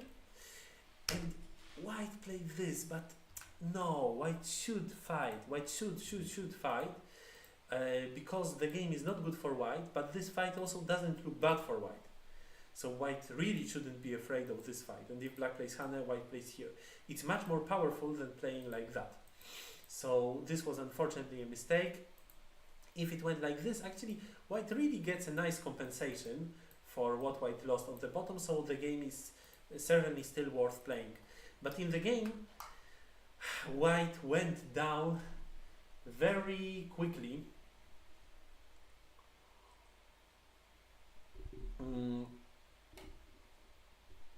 For now, white answered, and then white was afraid that if he chooses to split the board, then he might have not enough. Though I am not sure of that assessment. Well, it's not super easy to protect all that territory, but yeah, let's try to estimate. 10, 20, 30, 40, 50, 63, 75, 75, maybe 80 plus Komi. So white has maybe 85, and then black has 10, 26, let's say 32, 42, 52, 6, 62, 6, 75, 80, 9, 100. Okay, black is indeed better now. Even black has center to play on that side. So indeed, white needs to destroy black's area, but still needs to keep a lot from his area. This is probably impossible. So the game is indeed bad for white, but for now, let's complicate it. We still remember about the Yaji in black's shape. So white tried to complicate it, but then white made a very bad mistake. White needs to play here, but instead, white played a move which created a lot of Yaji in his own shape. Now white is forced to play this one, but then black breaks through and connects. That's terrible for white. Actually there is still a killing move. So instead white played a bit differently, but then still lost the group in a quite obvious manner. This should be an easy capturing race to read. Black can play like this and wins by 1 liberty. Instead, black played another move which let white still have a hope with this call, but this hope was very short-lived because, yeah, there were no threats. Maybe white might threaten. No, there are no threats. This is also completely not a threat. So, yeah, white died with the group and then resigned the game. Yeah. So that's very unfortunate how quickly the game finished. It really shouldn't finish this quickly. White can play here and then still complicate. Still maybe look at the cutting point in black's shape around here. Basically try to make it not so obvious for the opponent. Then maybe still there is some hope. But it also shows that, in fact, the result on the bottom side is way too good for black. Even though white gained quite a nice compensation in the top right, it's way not enough. Alright, that's it about this game. Let's move to the next one. Actually, these are games from the 5th round, and we do this because in the 5th round all games were played, but in the 4th round not all. Yeah, so we finish with this game right now and move to the next one.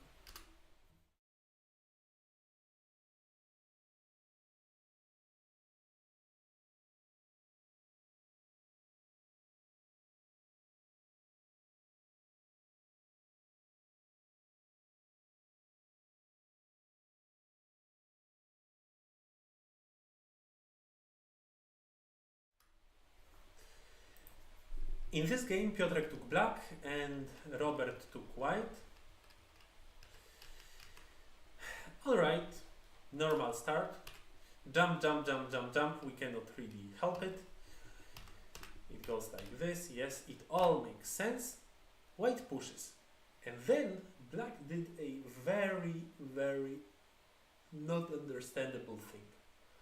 So black felt that white doesn't answer his move, which should be a little bit center. So maybe we can cut. And probably black considered that possibility, but didn't like it. Maybe we can cut like that. For some reason, black also did not like that one, or maybe black did not like white's option to somehow change the topic. So instead, black decided to peep on that cutting point. And he peeped. Alright, not a good exchange because it only solved the problem for white, but yeah, black wanted to have it. But then we need to answer to white's move. White's move was very much center. Of course, this is a proper way of playing, so we need to answer. But then black didn't like, I don't know, a turtle. It's not a turtle, it's a bamboo. A bamboo with a stem. But a bamboo with a stem, it's not something to be afraid of. This is not a good shape. This is a famous bad shape, over-concentrated shape. So this we don't need to be afraid of. Maybe black didn't like some other continuation of white, but why? What's wrong with that? And for now we played a good move ourselves. So of course, like this it would have been better. Also, if black wanted to peep on that cutting point, it would be much better to play a move like this one and then play elsewhere. Because now it's a bit unpleasant for white to make a bamboo joint, which doesn't attach on black's stone. Though white might consider a move like this.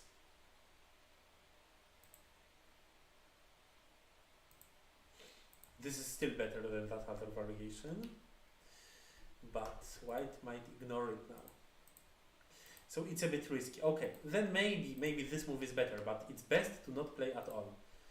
Later, when white jumps, there is still a lot of annoying edge in white's shape. So black should simply play a proper move. Instead, black played from the outside, and then white uses what white got, and black is forced to give white this little wall. Black did, but then instead of a normal continuation, which would be, I think this actually is an active way of continuing, which makes a lot of sense. Like this, white should be afraid. Like this, it's also too risky for white. Or just another normal move. Black played this cut, but then it was very easy for white to push first and then connect. So force your opponent to force you to play the move which you anyway want to play. A famous way of finding a tesuji. So this is how white played. And then there is a cut in black's shape. There is a possibility to capture these stones. The position starts to really collapse for black. I don't know, maybe there is some reason in now completely ignoring the corner and trying to capture the whole group of white, but it's a questionable reason, because I think that maybe white can even ignore the group. But okay, it's a difficult decision, tough decision, so maybe black should play like this. This would try to make sense out of moves, previous moves of black, but it's also risky in fact. White can fight. Okay, no, this fight is too risky for white. So yeah, I think black can still play like this. But instead black went into this fight, and then white had time to play on the outside. If white wants, white can also capture black stones. This move captures them quite clearly. But it's more important to care about what happens on the outside, so that's why white played there. And black is in pieces. Yeah, if white wants, white can simply descend. But maybe this is even more powerful what white plays.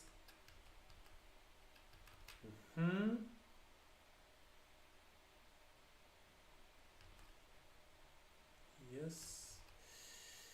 And now, a very bad mistake of black. Now is the moment where white made life. But black gained center, and at least black can take care about the outside. White can make this exchange now or later. And yeah, white will be forced to capture this stone.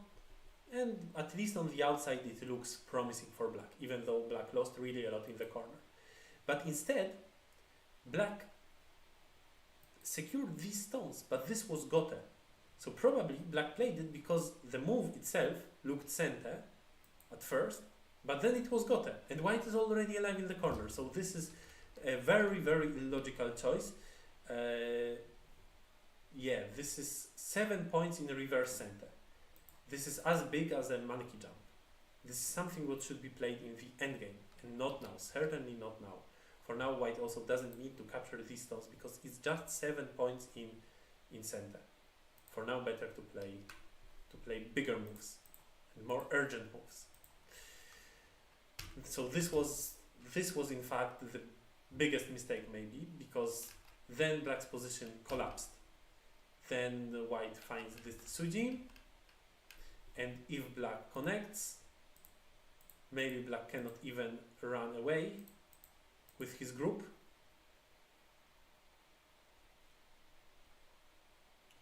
Though actually I think that black can, right? Or yeah, this should be the Tsuji, right? The famous Tsuji, which is so rarely usable, but now it seems that this is the time for the famous Tsuji, so it's cool when the time for the famous Tsuji comes. Is it fine like this? Yeah, it is fine. Yeah, the time for the famous Tsuji came. Great move. Of course, it's a very painful way of living, but we live, and this is certainly the most important here. But in the game, black was afraid that the group cannot live and decided to sacrifice it. But this is such a good result for white. White took away the whole corner, took all these points, and black's outside influence is not really strong. There are 2 cutting points in it. This is really a terrible result for black. I would play here. Too easy for white now to go in. But yeah, now the game is anyway super difficult, but we keep trying for a moment. Okay, this was well played by black. This also, all good. But simply our shapes are too thin to really put white into risk. Normally we would be happy with this outside shape and then change the topic. But for now we cannot win the game. We cannot win the game this way because we lost too much in the beginning. So black tries to fight against the whole group, but it doesn't work, and then black resigns in move number 102, and before we saw a game which had 101 move, so this is 1 move longer, but yeah. Unfortunate that it finishes so quickly, and of course it all starts with a number of consecutive wrong decisions. First of all, play the proper move. Just why not? Play your proper move. Be patient. This is the most important feature of a Go player. Patience. Patience. And then this cut. Again, impatience. Black didn't like accepting a bit inferior result and then went into a complete collapse, instead of patiently waiting for his chance. And then actually here maybe there was a chance to at least have some hope, but in the game it was just a collapse, and then this connection, the final mistake. Alright, so this is it about this game. Really short commentary because there was not much to comment on, and we will move to Group C.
am back. We are back. We moved to Group C. We haven't reviewed any games from Group C yet in this season. And I was really puzzled which games I should review because many games were not played. Rounds 2 and 3 have unplayed games. So I pondered whether I should still review rounds 2 and 4, the usual ones, or maybe 2 which have all games played, which are 1 and 3. But now the season is already about to end, so should we really look at games from round 1 which were played maybe over a month ago? I am not sure, and actually we will anyway not review all of them today because it's already almost 2-hour stream. And yeah, we will review 2 games from round 3 and then maybe I continue with round 3 and 1, or maybe I choose games from round 5 and 2, and that way each player will have 2 reviews, how it should be. So I don't know, I will decide or consult it with Sasha. For now we start with these 2 games, and in the week there will be no stream. I will be in Grenoble, so I will finish with these Group C games offline. I will review them offline and upload to YouTube and to the website. Alright, let's not talk about such boring things anymore. We move to the game. In this game, Karol took black and Daniel took white.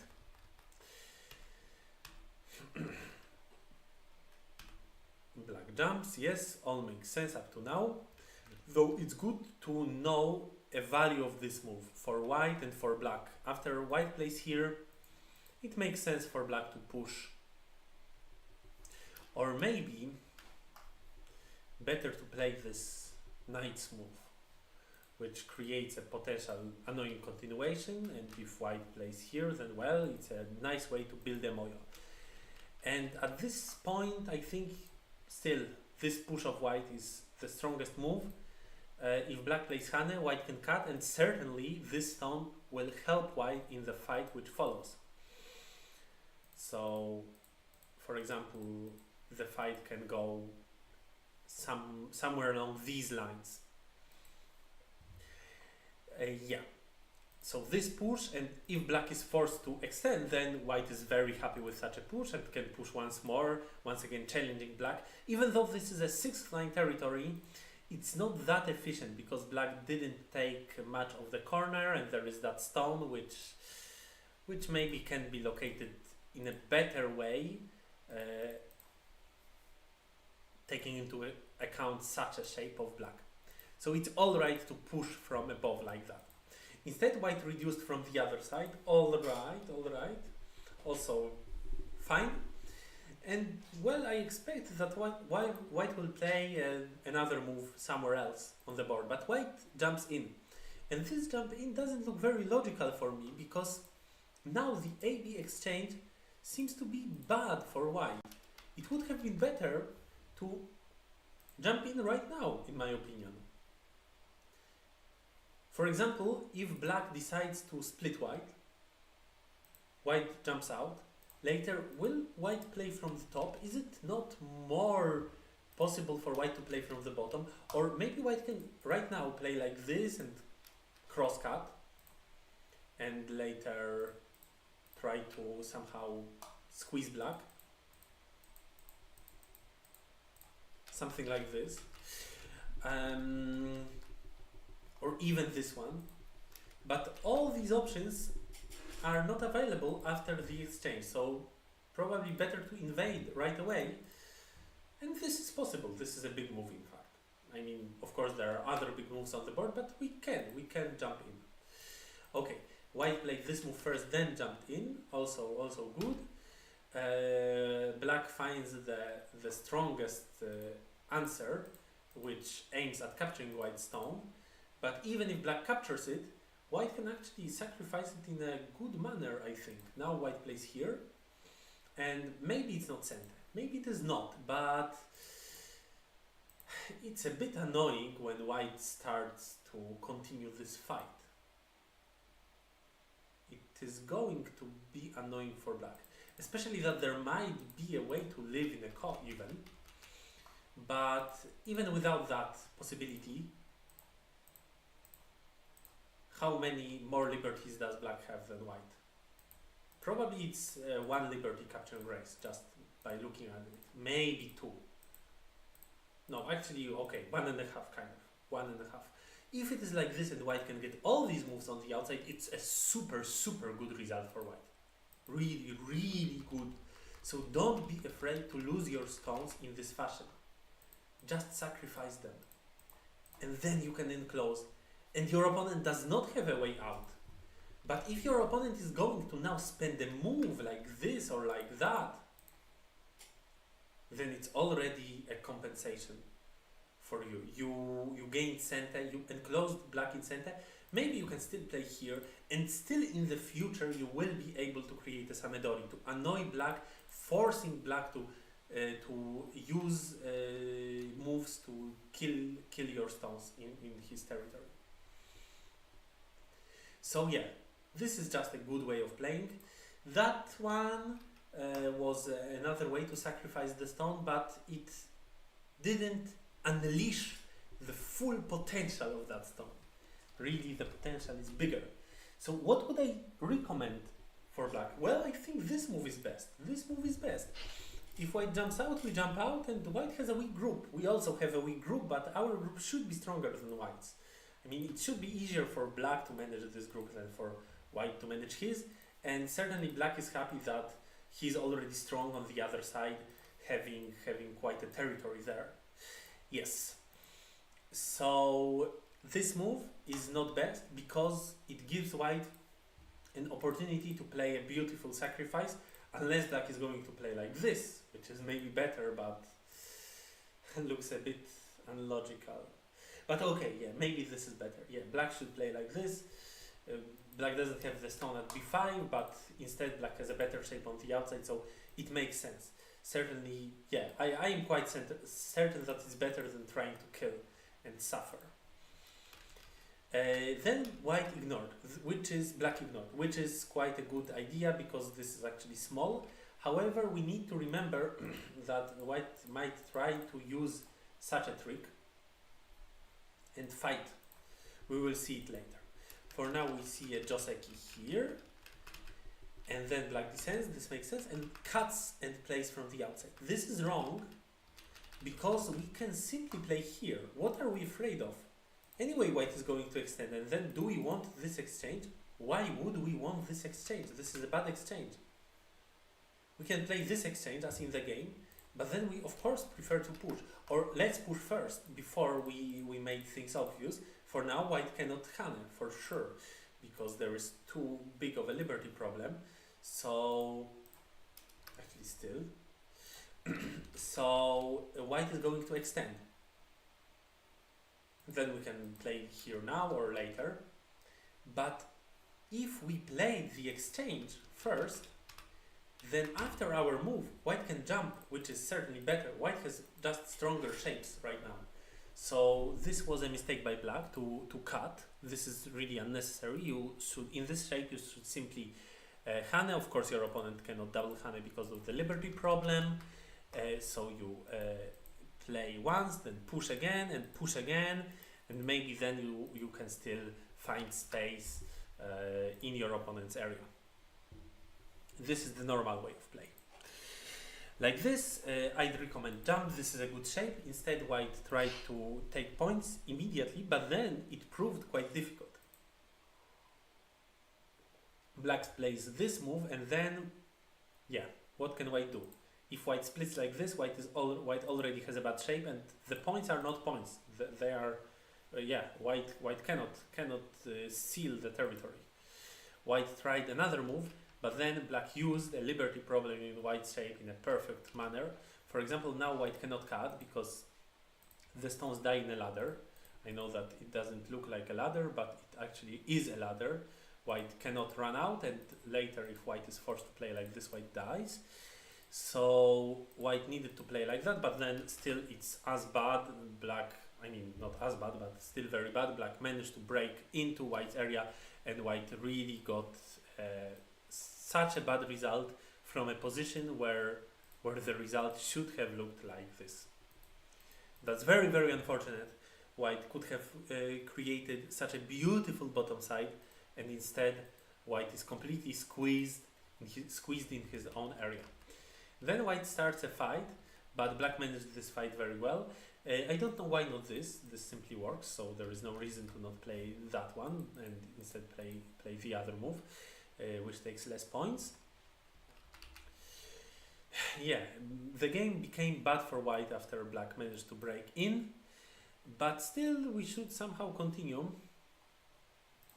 probably with this move, but we will see this move later. For now, white decided to play these exchanges. Well, it is a few points, but I think not big enough. The position looks like this, and white still was not able to connect, so only later white can connect, threatening to cut. Maybe if we already play, it's better to directly connect, because then at least our opponent will answer. And this is really not so big. But white decided to take these points, and then black plays elsewhere, a very powerful move. But maybe also possible to simply focus on enclosing this side, even though it feels very natural to play on the top side. But this side is just so big. Maybe it's enough to play like this, but it cannot be a mistake. Then white enters with the shoulder hit. That's the correct way. Yes, that's all correct. I think that, well, black is playing from his strength. Maybe better to simply focus on taking points where we don't have strength and pushing white into our strength. Of course, it's not a way to threaten the group this much. White won't have too hard time helping the group, but this is a very, very big compensation for, I mean, very good use of this influence on the other side of the board. If we play like that, it's risky that, or especially this move, it should be somewhere here. Now black takes a very risky way.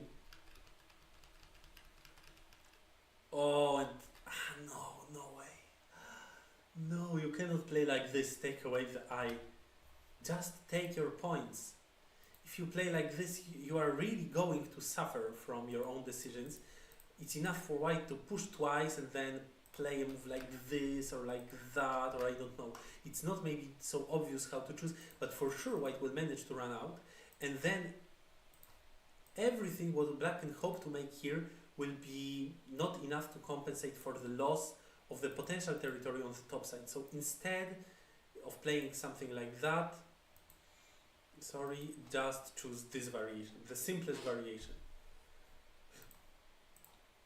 The influence will anyway give you some points in the future, but for now take points from where you are weak, where you are not settled yet. But unfortunately, very unfortunately, white played in a manner which did not work. So for now, white is not strong enough to jump in. White must push at least once more, probably once again. If black plays here, all right, we take control over the center. And if black plays this one, we can jump in and simply erase all of black's points. And black is not going to kill us, I don't believe it. Maybe it's not a strong enough argument, I don't believe it in GOM. But if we play carefully, this really shouldn't happen, that black kills us.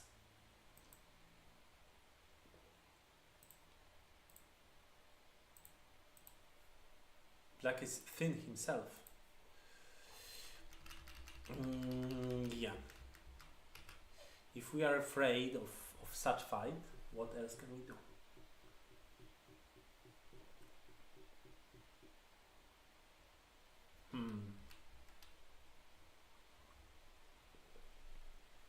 Here.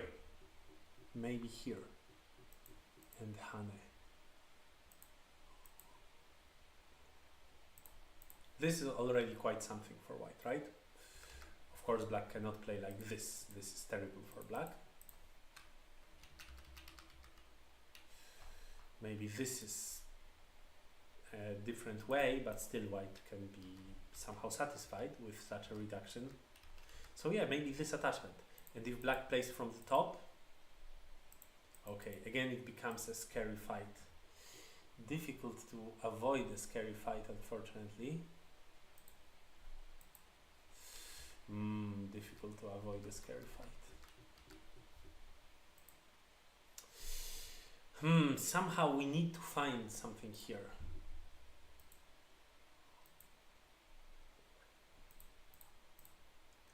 Try to just live in the corner without without making the outside weaker. Like this, black is not going to kill. Yeah, so probably something like this would be a correct way of playing. And this is not really a move. When you see a die-die gema, a very large kema, very large knight's move, then on the third and fourth line, you don't go into it on the fourth line, you go into it on the third line, almost always. The move on the fourth line can be very easily answered by white with the bottom attachment from the bottom, and then there is no good continuation for white. So here this happened, but this is for sure not enough of a compensation. That's unfortunate. And then black plays first elsewhere on the board. So the game is difficult for white, I believe, just from how the flow of the stones was before. Black has 25 points here, here another 22, so 47. Easily it will be 57-60, and white can hope for 35, 45, 58. Plus combi 65, but unfortunately black has much bigger potential around here, and white has only a weak group. So maybe when it comes to sure points, sure territory, it's not tragedy, but it will be very difficult to win this game for white. White plays here. Yeah, I think it's correct to play this a bit further move. If we play like that, black will probably simply start making points. But here black played in such aggressive fashion, and this is the last fight of the game, and I think that black it's too much what black did.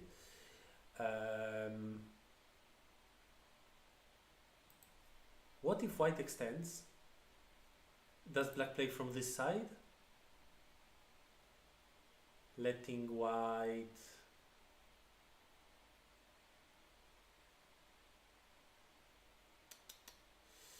how to play it? Of course it's not easy for white. Like this.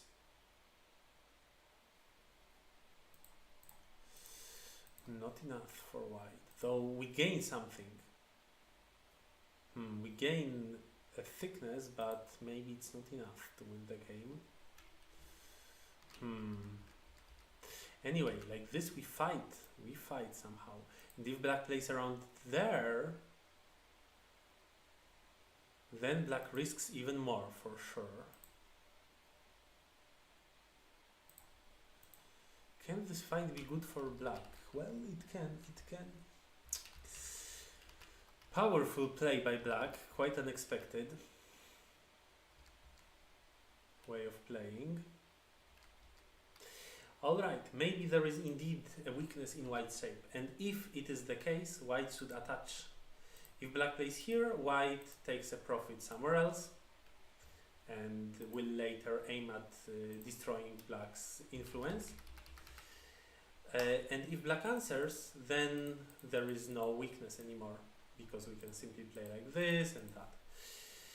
Yeah, maybe we should have prepared for the fight, and this was indeed a powerful play by black, though it's rather expected that white did not expect it. So then the game continued, and white, I hope white made life. Yeah, white made life. White can just make twice, but white certainly doesn't have enough points if black takes all of that. So white was fighting to get a bit better result and maybe to finish in center, kind of. But then, yeah, then the end game followed, and at one point white just played in a brave manner, not answering to black's center move, but this was just a kind of last hope to change something in the game. It didn't work, and white resigned.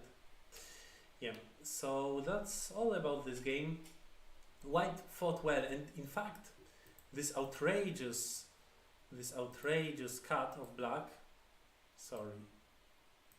this one was quite good, I believe. It was quite good. So white should probably either play such a slow move or try to prepare and then jump. This would make sense. Or like, in fact, it's already enough such a preparation, but we can also think of playing further. Yeah. So that's all about this game, and let's move to the next one, and it will be the last one for today.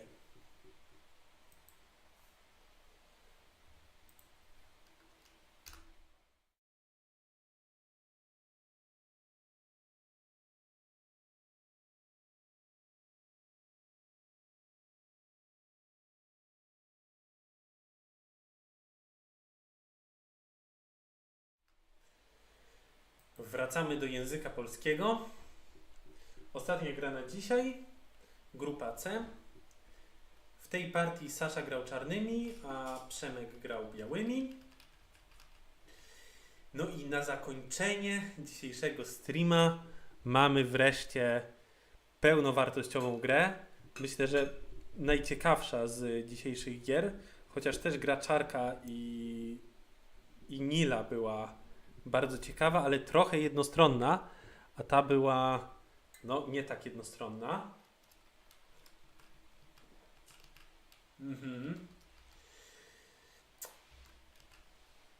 Ten kamień białego jest nadal trochę daleko, więc można sobie pozwolić na ruch gdzie indziej, ale można też kontynuować.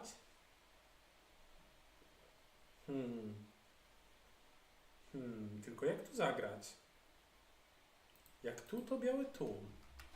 Czarne w partii grają w tym miejscu. No, dobry ruch, dobry. Myślę, że w porządku. Swoją drogą, czasami roboty polecają grać najpierw tu, a później tu. Uważają, że ta wymiana A na B jest dobra, co może wielu zdziwić, no bo co, nie możemy jej sobie wymienić później? A no nie możemy, bo białe zagrają z drugiej strony.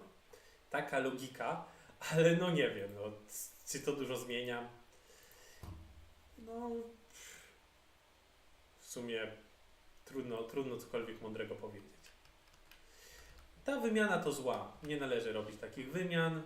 W przyszłości lepiej będzie zejść niż zagrać Hany. Wiosę.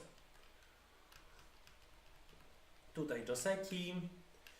No i białe zagrały na prawej bandzie, nie zauważając, że jest słabość w ich kształcie.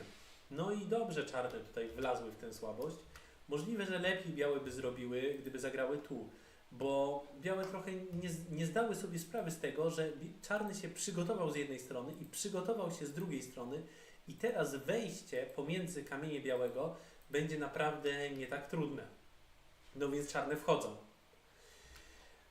Można też rozważyć wejście głębiej, bo nie wydaje się, żeby białe miały tutaj jakąkolwiek szansę na zamknięcie czarnego, więc chyba tylko będzie białemu trudniej. Jak wchodzimy na czwartej linii, to później białe mają możliwe podśliźnięcie się i pewnie są w stanie się połączyć.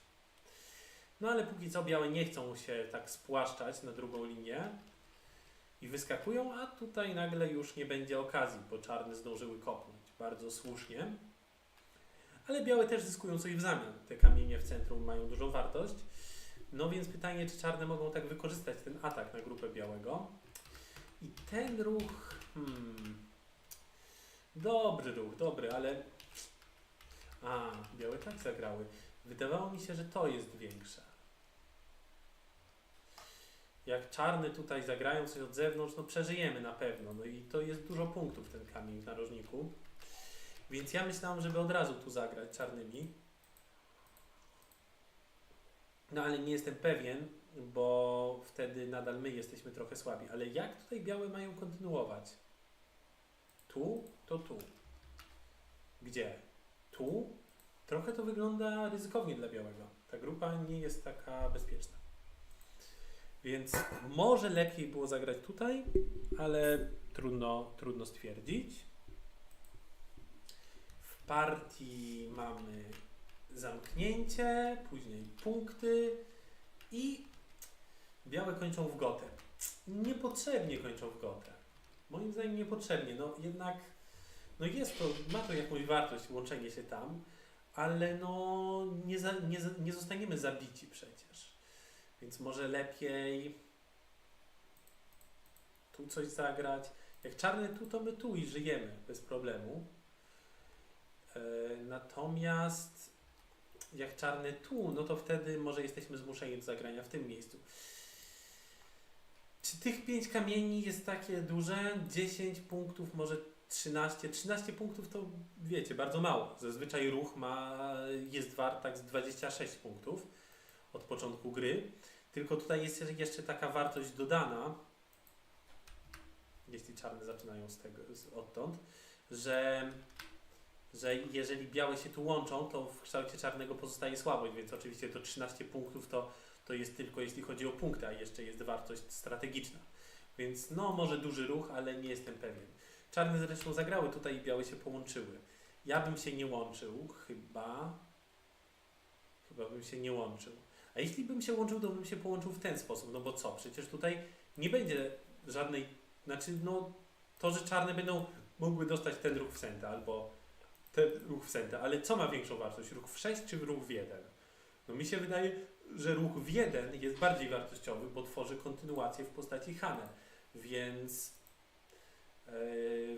lepiej zagrać tak, a nie połączyć się podwójnym pustym trójkątem. Zazwyczaj łączenie podwójnym pustym trójkątem nie jest dobre i wyjątek od tej reguły byłby, gdyby białe miało jeden oddech mniej, no bo wtedy jeśli białe grają tu, no to później czarne mają łączenie w sęp, łączenie swoich kamieni, a jak białe grają tu, no to później da się tego czarnego ciąć.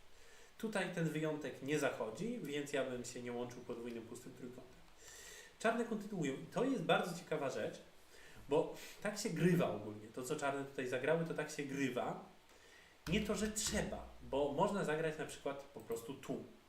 Ale grywa się też takie spłaszczenia. I co białe mogą zrobić? No tak nie zrobią. To by było zbyt dobre dla czarnych, więc białe są zmuszone iść do narożnika i wówczas jeśli czarne kontynuują tak, to białe są w miarę zadowolone z tego. Mogą jeszcze raz popchnąć, to jest w sumie bardzo duży ruch.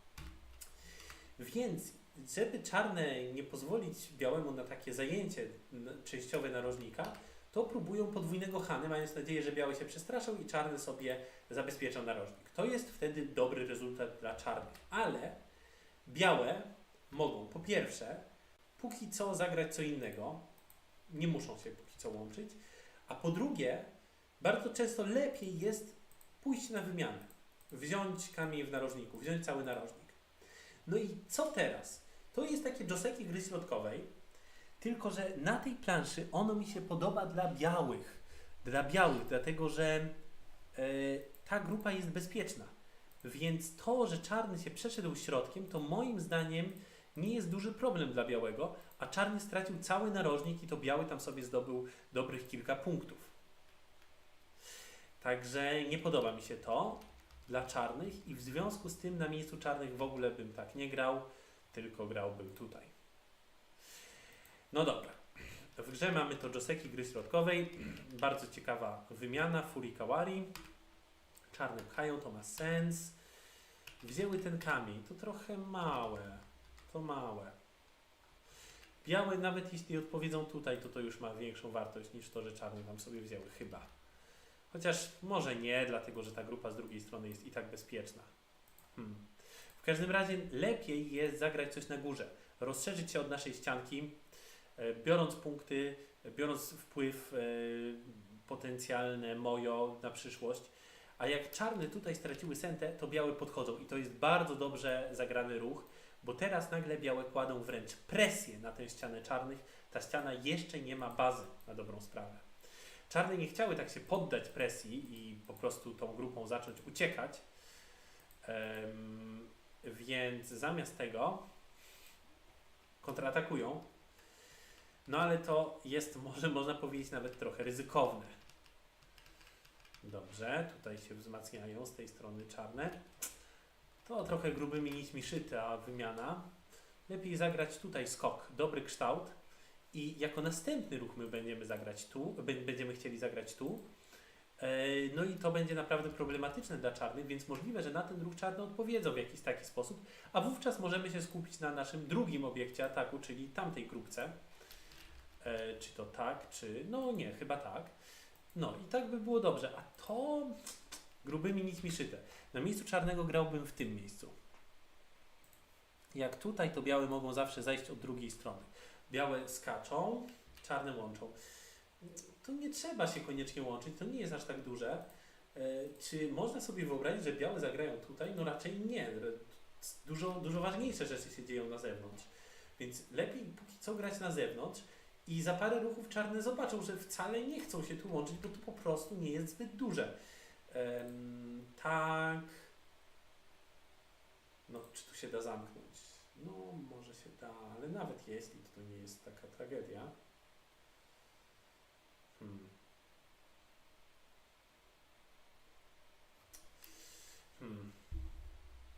No, ewentualnie później czarne się wrócą do tego ruchu, ale też wcale niekoniecznie tego, może tamtego, może lepiej tak. W każdym razie, no, czarne się połączyły, co było troszkę pasywne, trochę straciło tempo.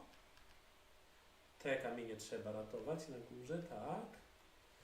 No dobrze, czarne sobie przeżyły. No ale tak w gotę przeżyć, oddając taką siłę, to jest bardzo, bardzo zły rezultat dla czarnych, niestety. To już lepiej było grać tutaj. Zdecydowanie.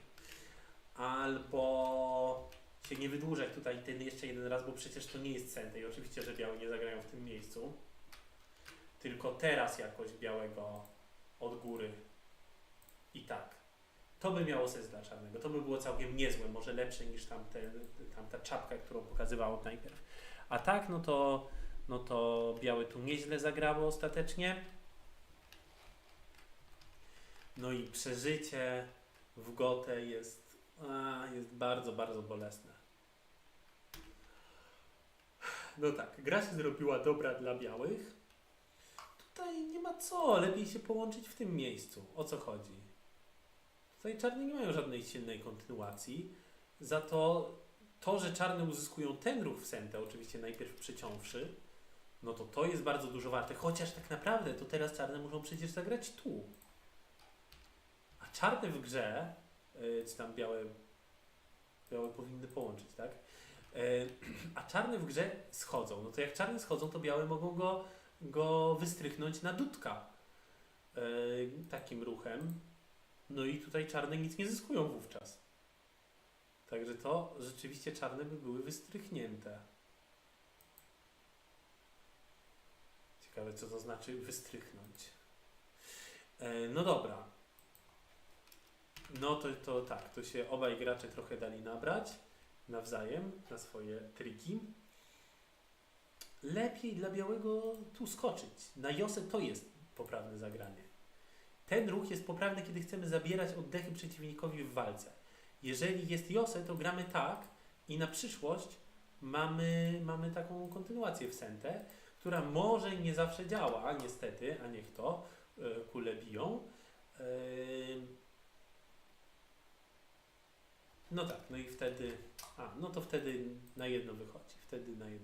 Dobrze. No dobra.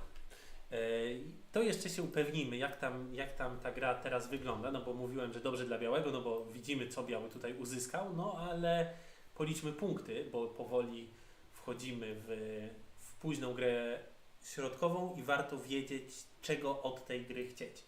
Czarne mają 20, ciach 32,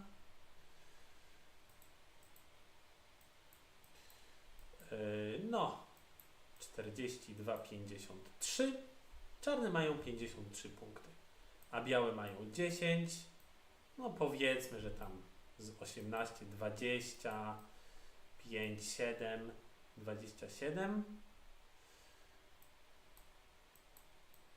37, 40, 50, 60, 70, komi 76,5, 77 do 80. No, białe mają więcej, więc czarne muszą tak. Czarne muszą no przynajmniej zredukować i dużo wziąć, a może nawet jakby tak zainwadować, chociaż to chyba trochę zbyt ryzykowne, więc może dobrym pomysłem jest takie uderzenie w ramię i musimy być trochę gotowi na walkę, może w ten sposób, a nie na zbyt pobłażliwe granie, zbyt polubowne. Wtedy może są szanse nadal.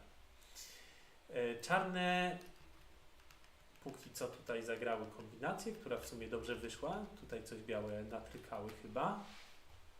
Lepiej by może było zagrać tak.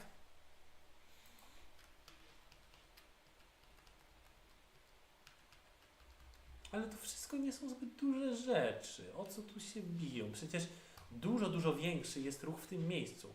Ta grupa na lewej bandzie, na prawej bandzie białego nie zginie. Ona bez problemu żyje. No a to, co się dzieje tam w centrum, no to jest zdecydowanie najważniejsze. Ten ruch w zasadzie kończy grę. Tutaj białe wygrały. Natomiast białe niestety straciły sentę i teraz czarne próbują coś tam zrobić, nawyrabiać. No ale białe nie potrzebują tak dużo do zwycięstwa i wystarczy, żeby zagrały tu i tu.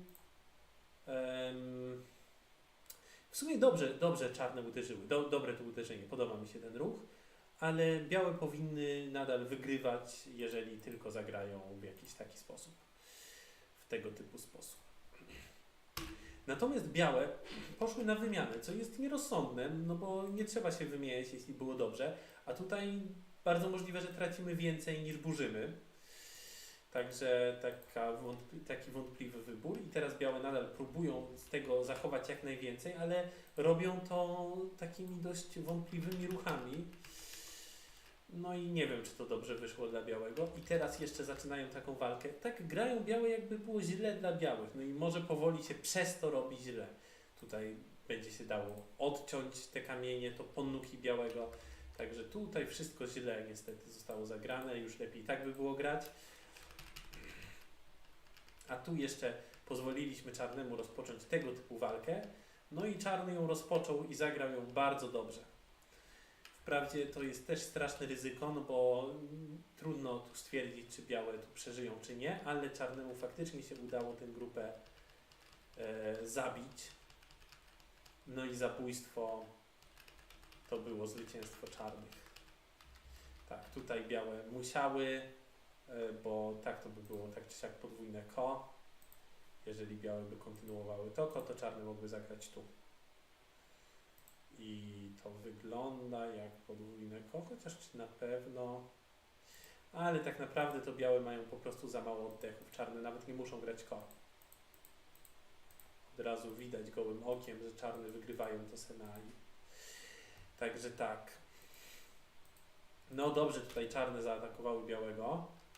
Takim bardzo odważnym ruchem. Białe się nie spodziewały tego. No tak. No to błędy były wcześniej białego. I to była niepotrzebna wymiana. Czy coś jeszcze tu się dało inaczej? Nie wiem. Można też tak, żeby nie pozwolić na podwójne hane. Może tak jest lepiej, możliwe, ale prawdopodobnie nadal białe powinny mieć przewagę w tej chwili w grze, więc można było zagrać bezpiecznie.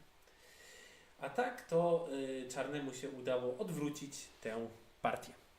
Los gry. No dobrze, to tyle o tej grze i tyle na dzisiaj. Pozostałe partie z grupy C skomentuję już offline i wrzucę na YouTube'a i na stronę. No i tak, do zobaczenia w następnym sezonie. Powodzenia. Cześć.